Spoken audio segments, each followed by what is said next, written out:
Eric, what do we need to know about Careem?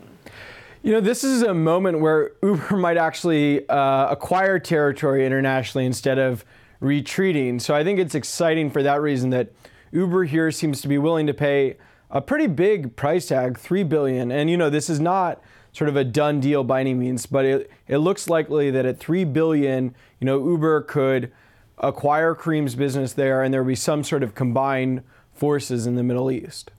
What is Uber's position in the Middle East right now? They've been competing back and forth aggressively. So I think, two strong players there potentially coming together. And so, like in a lot of markets, Uber's sort of positioned itself as bringing the technology and efficiency to bear while competing against local players that have that sort of local knowledge and sort of hometown sort of advantage. Bigger picture, give us an update on how Uber is doing internationally, about retreating from China, retreating from Russia, retreating from Southeast Asia, and also in the context of the fact that Lyft really doesn't have much international business at all. Right. Lyft's business has been focused mostly only on the United States with a slight presence in Canada.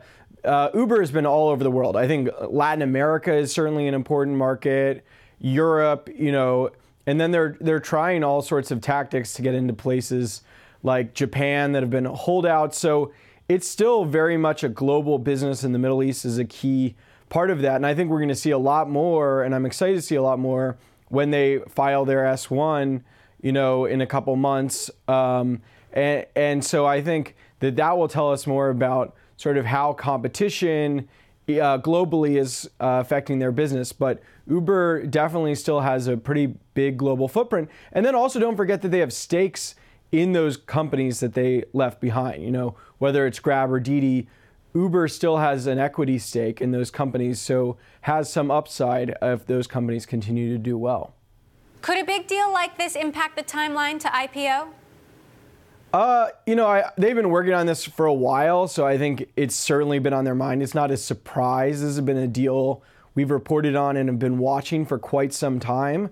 So, they probably need a little lead time to update things, but I don't think it really changes the game. All we've really been saying is that Uber's hoping to go sometime this year, probably the first half, and I think, I don't think this will affect that dramatically.